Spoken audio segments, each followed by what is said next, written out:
Welcome to this episode of The Good, The Bad and The Ugly with your host Mark and Sam. This week we'll be telling you what we've been up to since last time, and we'll be discussing the first three films of the Friday the 13th set of movies. Get the comfy chair!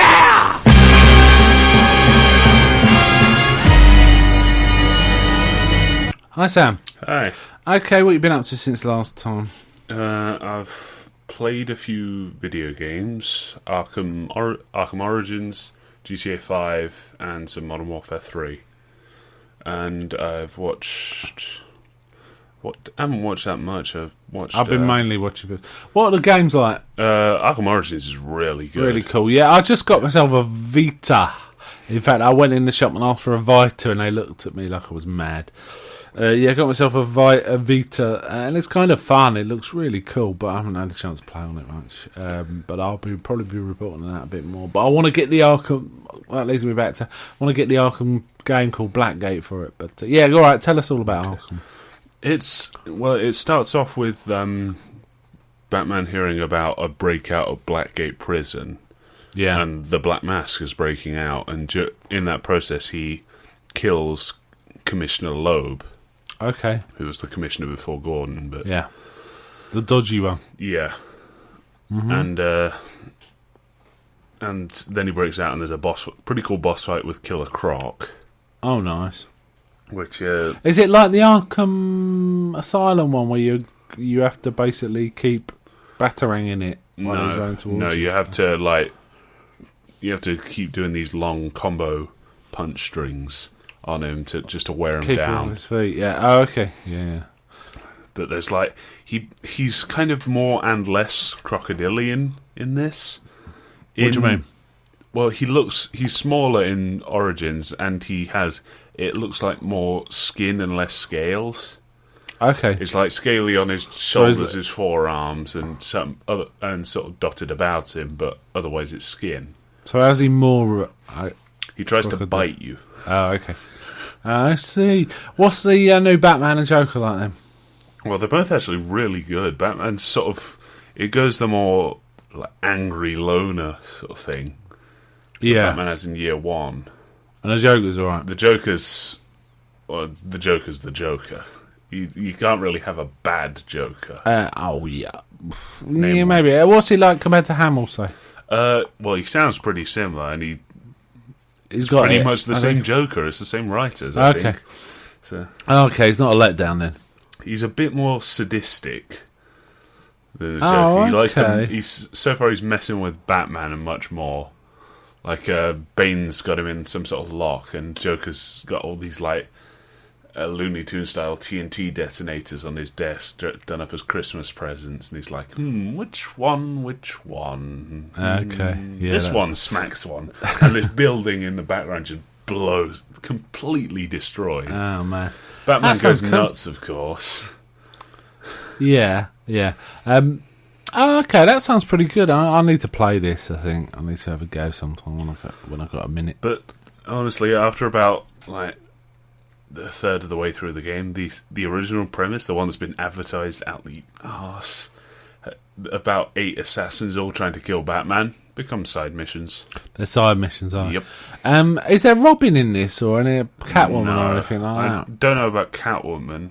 How far are you through, do you think? Probably about halfway. Okay, that's pretty good. Joker's just been arrested, and I've got to find Ben. That'll never last. It gets even better. He's under psychiatric observation by a doctor called Harleen Quinzel. Harleen Quinzel, yes. Okay, we get it. What's GTA 5 like then? Well, I haven't really played the story. I've been playing solely multiplayer. Okay. It's really fun. It controls really well. Does it look good? I haven't seen it, actually. Does it look alright? It looks really good. Oh, nice. I wonder what it'll... I mean, I don't know if there's a port to the next-gen consoles, but... There probably will be. There's going to be some great-looking games in these next-gen ones, I reckon. Yeah. Can I talk a bit about what I've been up to? Yeah. Okay, we can come back to you there if you've got anything else you watch. I watched a French horror slasher film called High Tension. Which is highly rated. it was one of the most violent films I've ever seen, but not in a fun way, really. It was kind of grim in the way like the Evil Dead remake was kind of grim. Mm-hmm. But imagine it being really brutal all the way through. All the way through. It's like, I didn't mind that so much, but there was a twist right near the end which like undercut everything that had gone on before, and it was like, huh? That's stupid. Is how I felt about it. It just didn't. It felt like it was betraying the characters and all the action by having this so-called twist that. So everything you saw wasn't quite what you thought it was, and it just didn't make any sense. It was one of these. It was almost a twist for the sake of a twist, if you know what I mean. It didn't feel organic or anything. It's a bit annoying. But I'll give that 63 out of 100. I was glad I saw it, but yeah. I watched another film called City of the Living Dead, which was bit Lovecraftian. It's an Italian horror film from 1980, but it has a few moments. Basically, it's set in a village called Dunwich, which is Lovecraft, but it was made by Italians, and it's got that definite, this is a really Lovecraft kind of vibe, though some of the themes in it, like the portal to hell being built under the town, and if they don't dig up this priest that killed himself, he's going to open the portals to hell, and there's zombies coming out of things.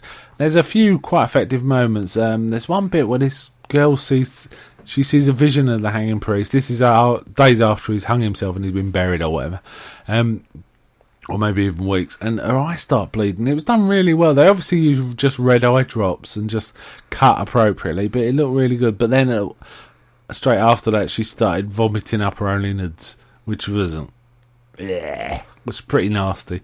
And then they obviously just perfected this special effect because they kept reusing it throughout the rest of them.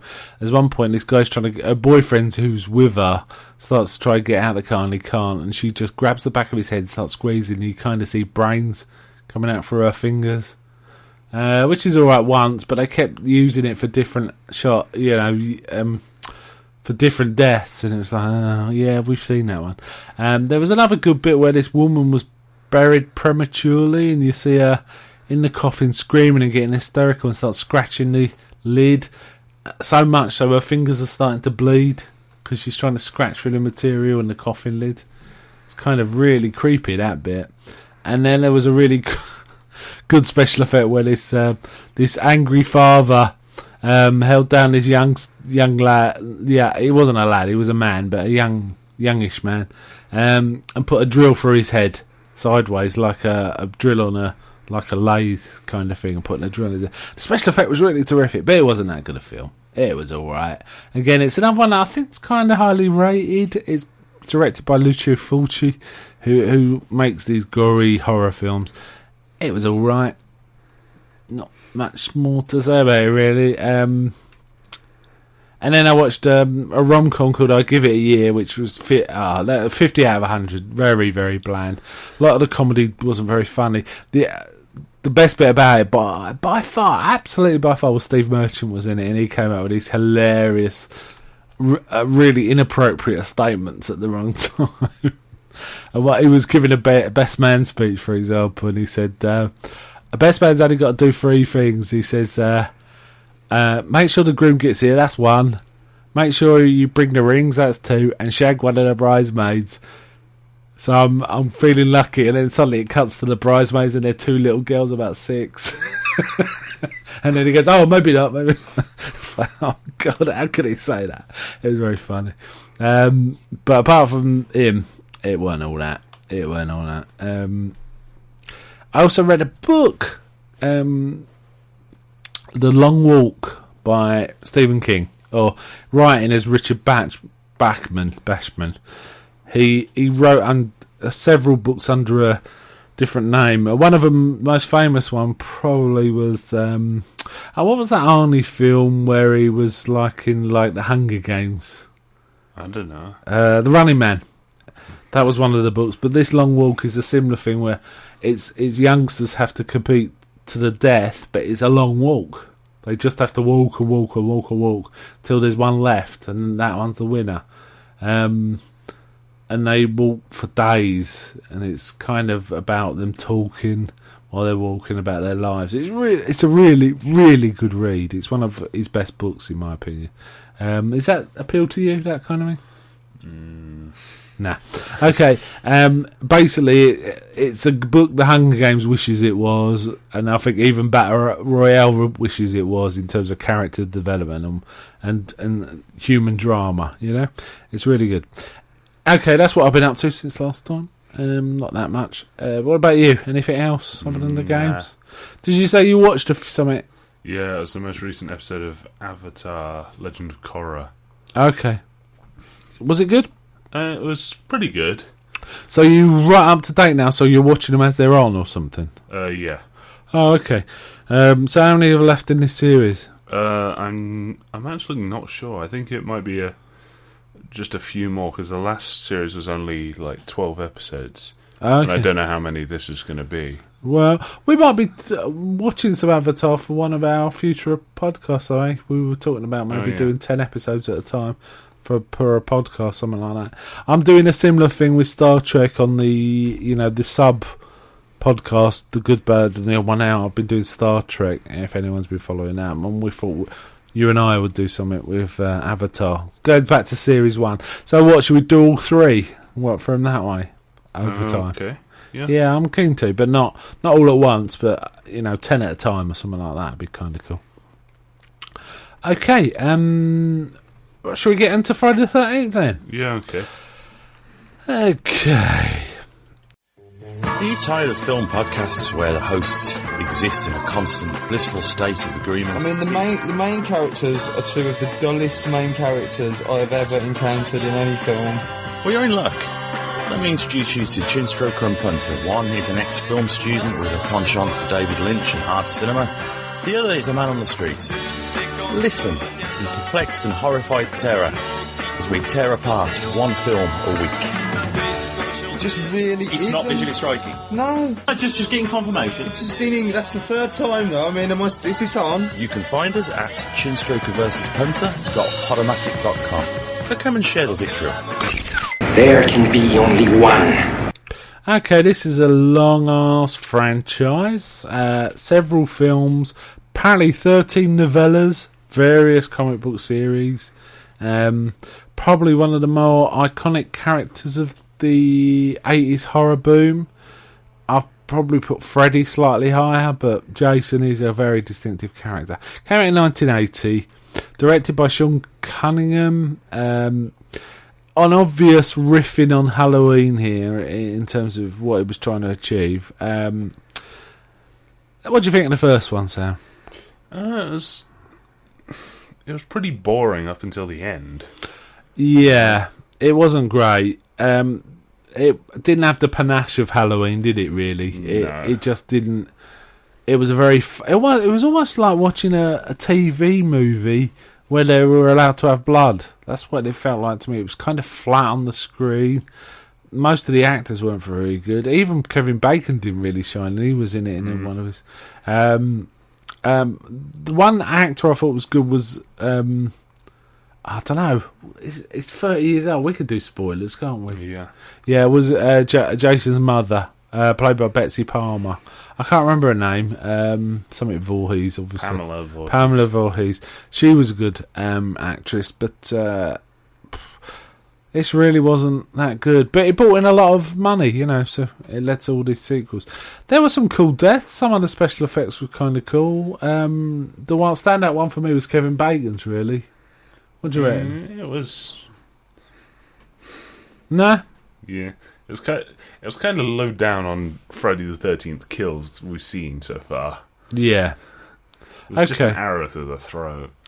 Well, Not even shot through the throat. No, it's pushed up through the throat. And there was we see some of the deaths are off screen, and that kind of happens again and again in this. Doesn't it? It starts with a woman hitchhiking there, but getting her throat slit on the way.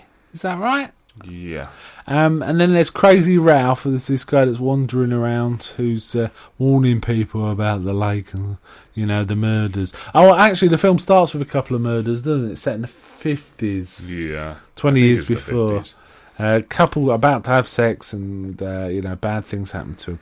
I can't even remember what happened to them, to be honest. Doesn't one get hung? I'll just get killed. Okay, but they do refer to her like killing in the camp, and basically there's a set of new campers preparing the camp kind of thing for kids to come to. Funny enough, these films are often set, Camp Crystal, but you don't often see kids. I don't think there's any with kids in it. I don't know, I haven't seen them all, but it's always there before the season opens. Stuff happens. You'd think they'd know better. We get a bloke killed off screen, but he's in the bunker above Kevin Bacon. We get... there's various deaths in this. It's not a great film, though, is it, really? No. There's a thunderstorm. I like the end. I kind of like the end where Pamela Voorhees turns up. Did you know about that? Did you see it coming? I knew that the mother turned up, but... Yeah, it's I think it's a famous, pub quiz question. Who's the killer in the first Friday the 13th film? And a lot of people say Jason. And it isn't Jason, it's his mother. Unless you count that odd ending. But even then, the woman doesn't die. The girl doesn't die who gets pulled into the lake. So, no, Jason doesn't actually kill anyone in the first film. The beheading's pretty cool. Yeah. Yeah. There's not really much to say about this film. It's surprisingly dull. But it did do really well. The thing, look, I'm just looking at the budget now. It cost just over $500,000. It brought in just under $40 million. So you can see why there was a sequel. It's pretty obvious for that. Obviously, Jason's not really in it, so there's not much of a character here. No. The Jason we know and love took quite a while to develop, it seems. In fact, we'll come on to that. Shall we just go on to the second one? Yeah, okay. Yeah. It was made the year after, Friday the 13th Part 2, and this one is actually Jason, isn't it? We got the girl traumatised who survived the end of the first one. And she's very creeped out, isn't she? Yeah, I can understand why. This one's directed by Steve Miner. And it's... Let's have a look at the... So they mention it on the Wikipedia that it's the first film to mention Jason. It would cost $1 million and it made $21 million back, which is half what the first one made, but it's still a pretty healthy return. Now, this was boring. Yeah. It was boring, wasn't it? In fact, I got so bored that I think I've discussed it with you. I'm just getting my nose out. I actually, they were using that sound effect where they pa, pa, pa, pa, yeah. I started going through the letters of the alphabet trying to work out which ones are the most scary. And I figured it was H and A are the most scary. So if you try it, T's not bad, I suppose. That's how bored I was. Should we go through some of the deaths? Yeah. Well, we get a few more campers again. We get one in a wheelchair who's a bit of a jock, but is in a wheelchair. We get various other people. There's policemen and stuff. Should I just go through the deaths I've got them written down? I believe there was 10, maybe 11 in it. No, 10, 9 in all. First one was the girl that survived the first film. I think her name was Alice. And she got in her own apartment. She got an ice pick in the temple. Nice effect. It was all right. Yeah. And then the film went completely flat for quite some time. We do see, and the deaths are kind of, there's no tension to them, are they? They just kind of happen. Whereas with like Halloween, you get a foreboding. Do you know what I mean? Yeah. It was very flat. I mean, we get Crazy Ralph in the woods, and suddenly he gets garroted with barbed wire. Oh yeah, that was nasty. I didn't see that coming, but it wasn't. I didn't even jump. It was like, okay, there goes Crazy Ralph. Because it was possible at that point, Crazy Ralph had something to do with stuff, but obviously not. Then we get a policeman see someone go in the woods, and he chases them, and he gets is it a hammer to the head? Yeah, back of a hammer. Oh no, he finds a weird cabin, doesn't he, in the woods, and he gets a pointy end of the hammer in the back of his head. Yeah, okay, and then I've got a notice saying the pest gets his throat cut. Oh yeah, there was a guy, the creepy guy, creepy sex pest guy, who was kind of floating. In a rope trap. Yeah, he gets caught in a rope trap, and he's with a sporty girl that's like skinny dipping, isn't it? Yeah. She goes out searching for a doll, but suddenly decides to skinny dip. Skinny dip, takes all her clothes off. In true exploitation horror fashion, goes swimming, and meanwhile this guy's has he got caught at this point, or is he just... Yeah. Does he nick her clothes? He nicks her clothes. He nicks her clothes. Then sort of... No, he just nicks her top, because she's running after him with I thought it was everything. her upper body. Oh, okay. And then he gets... He gets caught in a rope trap, so he's hanging upside down. The girl goes away to get a knife to cut it, and Jason just walks up and slits his throat and lets him bleed.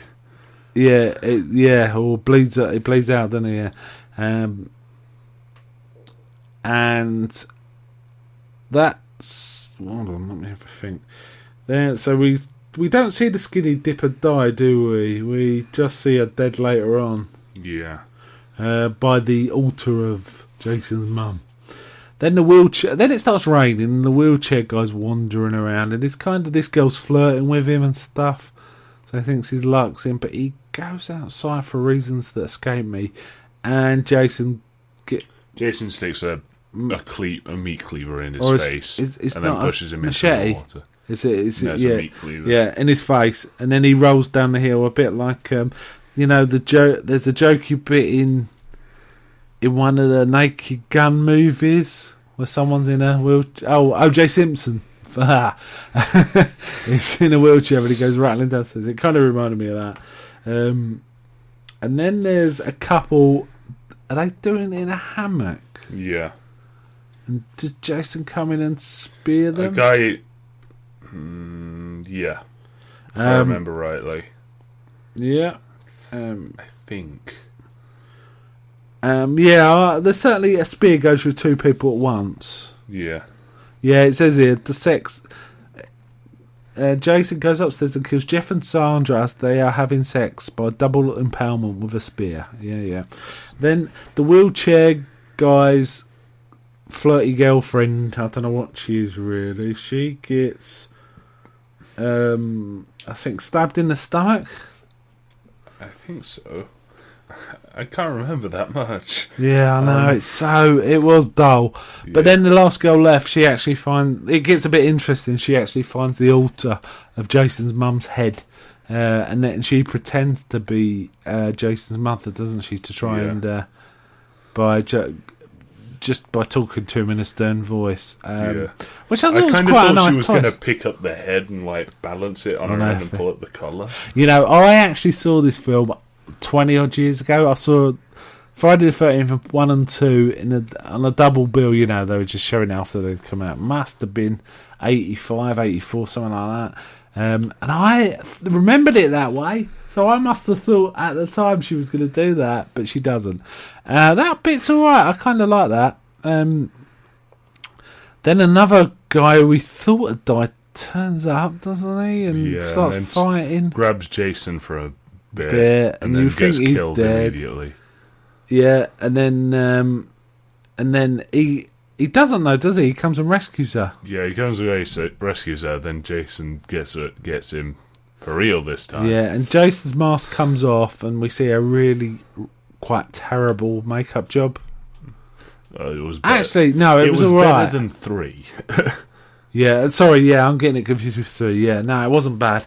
Jumps through. Does the old jump scare by jumping through the window and grabbing her, but then she's taken off to hospital at the end, thinking he's still out there, which is what they always do in this one. In these films so far, it seems to be quite a cliche. And then it cuts to the mum's head and holds it for a while, and both you and I thought the eyes were going to open, didn't we? But they didn't, and it just faded to black. However, looking through the notes, it actually says they did actually plan to have the eyes open and it smile. And it definitely looked like someone's head made up, didn't it? Looked like someone was sitting there. Yeah. It was someone's head made up. Yeah, but they didn't open their eyes. I think it must have looked so bad they just faded out. That's what I reckon. Now, in a peculiar fashion. The woman who survived at the end of the Friday the 13th. Oh no, sorry. The one who survived at the end of the first film asked for her role to be really small in the second one because an obsessed fan was stalking her. Ugh, that's horrible, isn't it? Yeah. So, didn't you also tell me a story about? Was it this one where the Jason had to go to the hospital in full makeup or something? In full makeup with like a mock machete through him. Because he'd done something to his finger or something. A splinter, was it, or something? Yeah, something like that. One thing we did do, another thing I did do while watching this film is we thought the music was such a rip off of Psycho. I actually, while we were watching, I got up YouTube and got this theme tune to Psycho, and we played it along, and it pretty much tracked exactly the same way, didn't it? And we had a good laugh about that. We had to keep ourselves amused during this film. It was like, wow. It says here on Wikipedia it's a cult classic, but yeah, I suppose it is, but only because it's part of a bigger franchise. What would you do you want to rate? We didn't even rate the first one, did we? Should we not? Okay. No. Alright, let's go on to number 3. Number 3, made in 3D. I actually thought this was the best of the 3 in terms of actually being entertained. What do you reckon?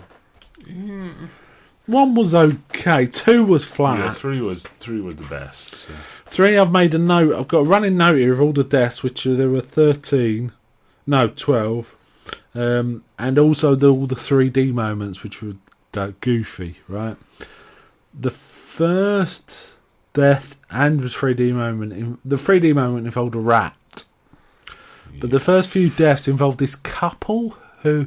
It's really odd. It looks like a young woman dressed up to be an old woman by wearing curlers and stuff and frumpy clothes.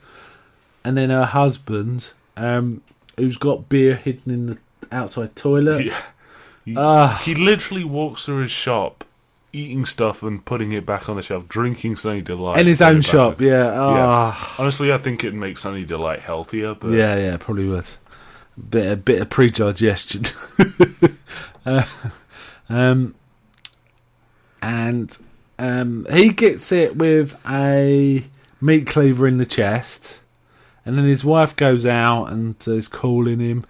Oh, we also get... Did I mention there was a rat? Yeah, I did mention there was a rat thing. Yeah. And she gets it by... Jason grabs her from behind and sticks a knitting needle in like the back of her head or the top of her neck, which is pretty nasty. So that's the first 2, straight off the bat. Straight away, no messing about. Oh, by the way, this film was made a year after the others. So they've cranked them out pretty fast. But I do remember the advertising being like there are 13 deaths and stuff like that. And it doesn't quite hit 13, but it's close. Right, then we get like the campers we're supposed to... Well, they're the victims, aren't they? And they're mostly unlikable people. Would you say? Yeah. Didn't we miss? We missed one of these. One of the campers in number 2 who really wanted to die did he? Yeah, it was this really geeky, annoying guy. It was supposed to be, and I use air quote. Well, I'm not doing air quotes, but imagine I'm doing air quotes. Funny. He didn't get killed, which was a big disappointment. Anyway, let's go back to this. So they're all driving to this camp, and they come across an old fella with a beard lying in the road. And they get out, and he's all right. He's just lying in the road, but he's got an eyeball. I thought it was a little bird at first, but it was an eyeball, and he holds it right up to the camera. So there's your next 3D shot. Yeah. I don't know what the point of that was. He never comes back in it. It doesn't have anything to do with anything. He's in the next one. I know. And then don't they encounter these? I don't know. It's supposed to be a tough biker gang, but it's one black fella, one white fella, and one girl who don't really look like bikers at all, isn't it? Isn't that in a shop or something? Yeah, they sort of kind of mug them in a shop. Yeah. Oh, yeah. There's one guy and then they accidentally reverse over when they're trying to get away from these so-called tough guys, yeah, they have to give them $20 to get out or something, and they actually do a bit of scary 3D with a wallet thrown towards the screen. Man, of all the things to... anyway, okay, and while they're trying to get away, they back over these this biker gang's bikes and drive off. Yeah. I'm getting bored even talking about it. Yeah. And the biker gang follow them and find the van and drain it of petrol, which has a nice payoff later on, doesn't it, actually? Yeah. Because they want to steal the petrol or whatever. But for some reason, the girls go wandering off to a barn. This barn's like I don't know. Hub for murder. Yeah, it's like people keep wandering to the barn. Stop wandering to the barn. For goodness sake. We see the girl. We don't actually see it happen to her, but we see the aftermath. She's swinging around on a rope, and a bloke saying "come down," and then she kind of disappears. The guy goes up and looking for her, and she's basically pitchforked to one of the beams at the top of the barn. Yeah, which is pretty nice. But then he gets a proper pitchforking through the stomach, doesn't he? Yeah. Which is the next 3D moment. 3D moment. Then there's a 3D moment with some popcorn, and then the black biker guy has a fight with Jason, and we don't quite see what happens to him, do we? We see Jason hitting him. Is that right? Yeah. We think he's dead, but he actually turns up later. Then there's these couple of hippies, aren't there? And I've got a note about some other 3D involving a red hot poker, which I think is the hippies, actually. Yeah. Then the guy that looks like... There's a guy that looks like Jonah Hill in this. It's like a cross between Jonah Hill and Seth Rogen. More like Jonah Hill, actually. He, for some reason, he puts on a hockey mask and gets out a harpoon gun and scares one of the girls. Yeah. And that's where Jason gets the hockey mask. Yeah. And actually, for me, the film changes once Jason gets the hockey mask, because it finally feels like we got the Jason we know. Yeah. And it starts to First actually thing he does, he's harpoon a girl in the face. Oh man, that was a cool kill. And the harpoon comes flying at the camera, doesn't it? Very nice, very nice. Hold on, have we missed the hippies? We done the hippies? If I remember rightly, they just sort of wander into the barn and disappear. Oh yeah, they come back into it later. They do get killed, but that's like. So how many kills have we had so far? Guy in the toilet, the lady with the curlers, two pitchforkings. Well, the gang of 3. The woman who gets spear gun to the face. Then there's an upside down. I've got upside down guy. Oh, the bloke's walking around on his hands. There's a woman in a shower. Have they had sex? Or they've had sex? Yeah, some guy's walking around on his hands for some reason. And then Jason just walked up and like sliced him in half. Yeah, he didn't quite see it, but it looked really like it was going to be really grim, but it kind of cut away. But it was alright. And then there was what happened to the... Now, I've got it. I don't know if it's the girl who gets shower. Does she sit in a hammock and start reading Fangoria? Yeah. Yeah, okay. And so we see... I can't remember we see Godzilla in that, don't we? Yeah. And then she gets a machete through the chest. The annoying Jonah Hill lookalike guy. Oh, yeah, earlier in the film he put on a fake self-murder, didn't he? Like an axe through his head as a joke. So everyone, that sets up this. He comes staggering into a room with his throat cut, and everyone thinks he's joking again and says, quit messing about and all this. But he really has got his throat cut. And then the hippies, I can't remember, they're talking about something or other. And the lights go out. The guy goes out to the outhouse with a massive window. Yeah. Excuse me, I'm just having a drink. And then he's got to play with a fuse box, and doesn't Jason throw him into the fuse box and he gets electrocuted? I can't remember. Yeah, I'm pretty sure that happens. You kept falling asleep, didn't you? Yeah. And then the woman that's with the hippie, God knows why she's with him, but she's with him. This is a nice kill. Jason gets a red hot poker and sorts her out with it. And then there's another guy who I can't even remember anymore. Jason crushes his head with his hands. He lifts him off the floor, in fact.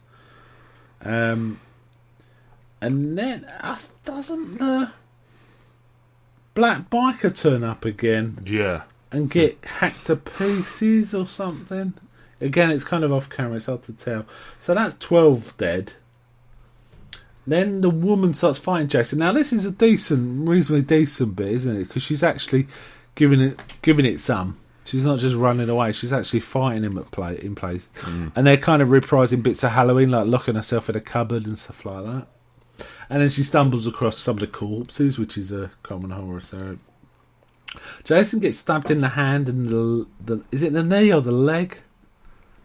I think the leg. It's the leg, I think. So he's a bit hobbled, but she gets away and she gets into a canoe in this little pond. I don't know why you do that. Oh, also she does try and get away in the car, but of course there's no petrol in it, so she runs out. And the bridge she stops on starts collapsing, which is like, that's got to be a terrible bridge. You know, if it just starts collapsing just because you stopped on it. And then she thinks she sees Jason getting up again, but it's kind of just a waking dream. He's not really there. But as she's looking around, some zombie woman thing comes out of the water and grabs her, pulls her under. But then you see the police take her off, and they're saying stuff like, she said there was a woman in the lake. And then you see Jason lying there dead with like a machete in his head, wasn't it? Or something like that. Yeah. I think it was an axe in his head. An axe in his head. And then it ends. Okay. What do you think? Okay, well, let's try and rate him a bit. What do you think of the first one?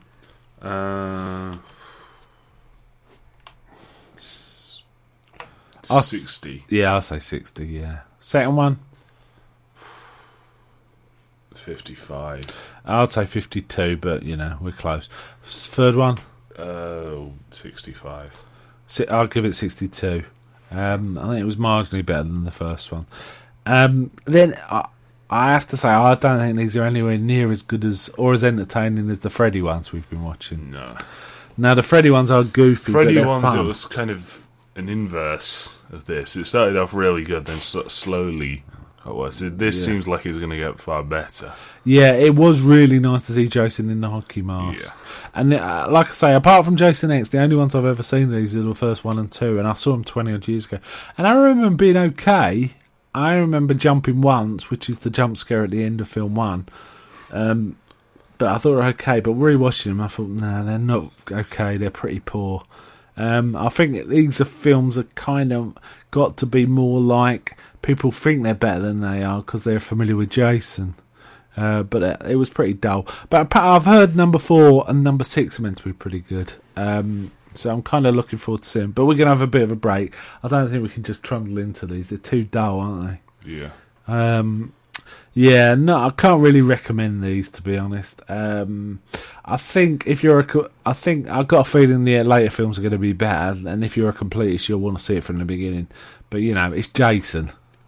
You know, a virtually invulnerable killer. He's a bit more vulnerable in these, isn't he, than common. But I think there's some sort of undead element in the later films. Yeah, so. yeah. Well, Jason Goes to Hell in particular, I think. But I'm kind of looking forward to seeing. I can't remember which one it is, but there's one called Jason Takes Manhattan. I'm kind of looking forward to that too. Okay, that kind of winds this up. We didn't think that much of these films, to be honest. No. All right then. Bye from me. Bye.